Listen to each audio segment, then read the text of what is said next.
ये है डेरिवेशन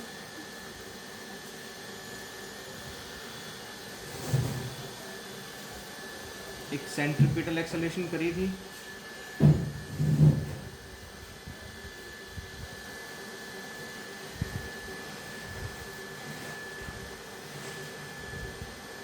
देखो इसको कराने से पहले मैं एक कंसेप्ट क्लियर कर दूं आपका।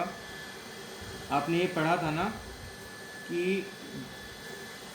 ये ऑर्बिटल वेलोसिटी है कुछ किसी सैटेलाइट की, है ना, वी वेलोसिटी है उसकी टेंजेंशियल, और रेट ये अर्थ है हमारी और इतनी हाइट पर है।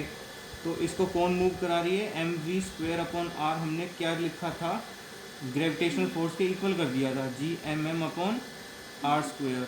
तब जा करके हमने इसका यहाँ से वी ऑर्बिटल वेलोसिटी का डेरिवेशन निकाला था।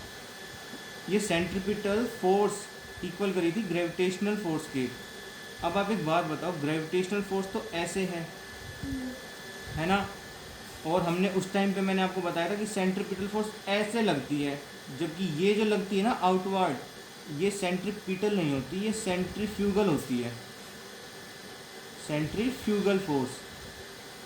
आप एक बात समझने की कोशिश करो, जब सेंट्रीपिटल एक्सेलरेशन ऐसे लग रही है ए सी, इसकी डायरेक्शन हमेशा इनवर्ड होती है, सेंट्रीपिटल एक्सेलरेशन की direction always to the centre. अगर यहाँ पर ऑब्जेक्ट है, ये पार्टिकल ऐसे मूव कर रहा है, तो सेंट्रीपिटल एक्सेलरेशन की डायरेक्शन टुवार्ड सेंटर। ये पार्टिकल यहाँ से आएगा तो टेंजेंट पे ही तो बनेगी इसकी डायरेक्शन। ये वेलोसिटी की डायरेक्शन है, वेलोसिटी वेक्टर की डायरेक्शन, लेकिन सेंट्रीपिटल एक्सेलरेशन की डायरेक्शन तो यही आएगी। अगर ये पार्टिकल यहाँ पे है तो यहाँ का टेंजेंट ही इसकी वेलोसिटी बताएगा, इसकी डायरेक्शन देगा, लेकिन सेंट्रीपिटल एक्सेलरेशन तो टुवार्ड सेंटर लगेगी। ये पार्टिकल यहाँ आएगा तो टेंजेंट पे इसकी वेलोसिटी मिलेगी हमें, लेकिन direction of centripetal acceleration is toward centre. Her point पे, सरकमफेरेंस के हर पॉइंट पे टुवार्ड सेंटर ही हमें देगा सेंट्रीपिटल एक्सेलरेशन की डायरेक्शन। एक तो ये पॉइंट। तो जो आउटवर्ड लगती है, यहाँ पर अगर सेंट्रीपिटल फोर्स यानी सेंट्रीपिटल एक्सेलरेशन अंदर लग रही है, तो आउटवर्ड जो लगती है ना, इसको सेंट्रीफ्यूगल फोर्स बोलते हैं, सेंट्रीफ्यूगल फोर्स। दोनों का मैग्नीट्यूड सेम है, तो हमने जो इक्वेट किया था ना, ये सेंट्रीफ्यूगल फोर्स किया था इक्वेट एक तरह से, क्योंकि मैग्नीट्यूड वाइज दोनों सेम है, क्योंकि कैंसिल उसको वो कर रही है, तभी तो वो ऑब्जेक्ट ना तो उधर भाग रहा ना इधर भाग रहा, एक बैलेंस में बना हुआ है। और यहाँ पर देखो, कोई भी ऑब्जेक्ट जब सर्कल में मूव करता है ना, जैसे ये ऑब्जेक्ट है सर्कल में मूव कर रहा है, अब यहाँ पे कुछ भी नहीं है, अगर हम एक साइकिल यूज़ करते हैं और हम बैंड करते हुए एक सर्कुलर ट्रैक पे ऐसे मूव करते हैं, यहाँ से यहाँ जाते हैं, तब हम बैंड करते हुए मूव करते हैं ना, तब तो हमें कोई मूव नहीं करा रहा, लेकिन फिर भी हमारी सेंट्रीपिटल एक्सेलरेशन टुवार्ड सेंटर आएगी हमेशा।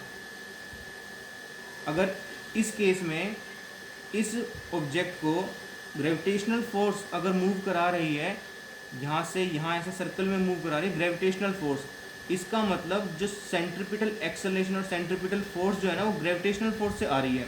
इसको सर्कल में मूव कराने वाली फोर्स होती है सेंट्रीपिटल फोर्स, वो प्रोवाइड करा रही है ग्रेविटेशनल फोर्स, तो इसीलिए भी इसका ये वैल्यू इसके इक्वल होती है। अच्छा, अब सेंट्रीपिटल फोर्स होगी हमारी मास इंटू सेंट्रीपिटल एक्सेलरेशन। यहाँ से हमने इसको M V square upon R लिख दिया था। अब ए सी भी तो वी स्क्वेयर अपॉन आर आया होगा कहीं से, ये चीज़ करनी है। आ रही बात समझ? अब देखो,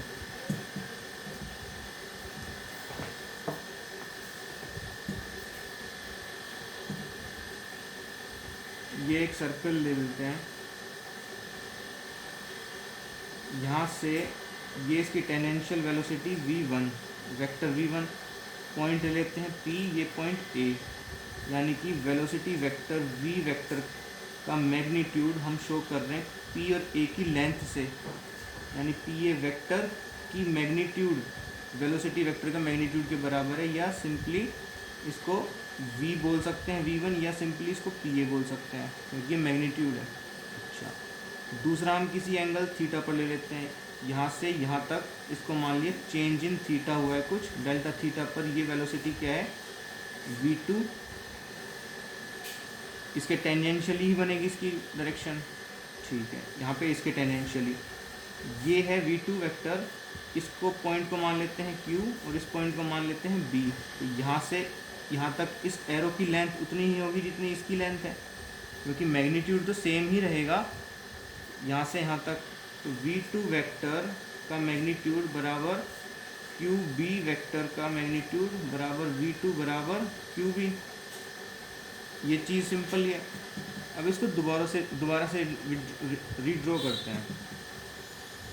ये वेक्टर तो ऐसे ही है P A, इस वाले वेक्टर को उठा करके यहाँ रख देते हैं, ऐसे रख सकते हैं क्योंकि शिफ्ट कर सकते हैं हम वेक्टर को। ये वेक्टर ऐसे शिफ्ट कर दिया, ये पहले कैसे यहाँ पे था, अब इसको हमने यहाँ कर दिया, ये वेक्टर था। ये V2 वेक्टर है, ये V1 वेक्टर है, PA वेक्टर कह लो या इसको PB वेक्टर कह लो, कर सकते हैं इसको। ये एंगल डेल्टा थीटा है तो ये एंगल भी डेल्टा थीटा होगा। इसको समझने में कोई परेशानी आ गया समझ? इस लाइन को अगर ऐसे एक्सटेंड करते हैं, ये डेल्टा थीटा है यहाँ पर एंगल, इसको उठा करके इधर रखेंगे, ये डेल्टा थीटा ही आएगा। ये समझ गए? अच्छा, एक ये वेक्टर ड्रॉ कर देते हैं, ए वेक्टर बी वेक्टर। तो हम ट्राइंगल लॉ से जानते हैं कि P A vector plus A B vector is equals to P B vector आएगा। ये वेक्टर प्लस ये वेक्टर, ये हमारा रिजल्टेंट दे देगा। पी ए वेक्टर क्या है? V1 vector. ये हो गया A B vector. P B है हमारा V2 वेक्टर। तो ए बी वेक्टर क्या हो गया? V2 vector minus V1 vector, यानी कि डेल्टा V वेक्टर। क्लियर है? अच्छा, इसका मैग्नीट्यूड, ए बी वेक्टर का मैग्नीट्यूड यानी कि डेल्टा V वेक्टर का मैग्नीट्यूड, यानी कि सिंपली डेल्टा V या सिंपली ए बी यहाँ से यहाँ तक की लेंथ। अच्छा, अगर हम ये डेल्टा थीटा के लिए है, अगर हम कहते हैं for small angle change, for small delta theta small है या delta theta is nearly equal to 0, बहुत स्मॉल चेंज है, बहुत स्मॉल चेंज के लिए हम यहाँ से यहाँ तक इसको आर्क मान सकते हैं स्ट्रेट की जगह पे। ये जो स्ट्रेट लाइन है डिस्टेंस में, इसको हम आर्क मान सकते हैं। तो क्या हो जाएगा? Delta theta is equals to A B upon P A, मान सकते हैं इसको, या delta theta is equals to A B vector का magnitude upon P A vector का मैग्नीट्यूड, ऐसे भी लिख सकते हैं इसको। सेम ही चीज़ है ना, जैसे हमने वो किया था, न्यूटन्स लॉ ऑफ ग्रेविटेशन किया था वेक्टर फॉर्म में, उसी तरह से चल रहा है। इसको ऐसे लिख सकते हैं। अब डेल्टा थीटा बराबर है ए बी के, A B upon P A के, या इसके वेक्टर के मैग्नीट्यूड के। अब ए बी वेक्टर क्या है? डेल्टा वी वेक्टर, हम उसका मैग्नीट्यूड ले रहे हैं यहाँ पे। और पी ए वेक्टर क्या है? पी ए वेक्टर है V1 वेक्टर, यहाँ उसका मैग्नीट्यूड ले रहे हैं। ठीक है, हमें ये भी पता है ओमेगा जो होता है एंगुलर वेलोसिटी, वो change in theta upon change in time होता है। अच्छा, तो चेंज इन थीटा क्या हो गया यहाँ पर? Omega into delta T. ये omega into delta T is equals to delta V का मैग्नीट्यूड अपॉन वी वेक्टर का मैग्नीट्यूड। सही लिखा है यहाँ तक? अच्छा,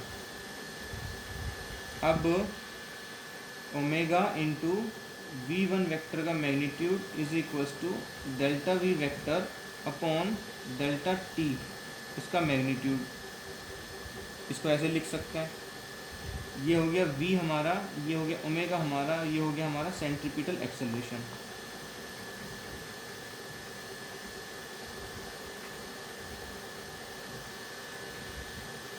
सो A C is equals to क्या आ गया? V into omega. कोई भी एक्सेलरेशन है वो change in velocity upon change in time ही तो होगी। हम यहाँ से सेंट्रीपिटल एक्सेलरेशन को डायरेक्ट भी तो निकाल सकते थे। ये रहा, ये V2 वेक्टर है माइनस ये V1 वेक्टर है upon change in time t, यही तो है सेंट्रीपिटल एक्सेलरेशन। हमें इसको डिराइव करने की क्या ज़रूरत थी? हमें डिराइव इसको रेडियस की टर्म्स में करना था, एंगुलर वेलोसिटी की टर्म्स में करना था। So v is equal to R omega हमें पता है, तो यहाँ से सेंट्रीपिटल एक्सेलरेशन क्या आ गया, या तो आ गया ये आर ओमेगा स्क्वायर, या आ गया ये V square upon R. Derive हो गया है।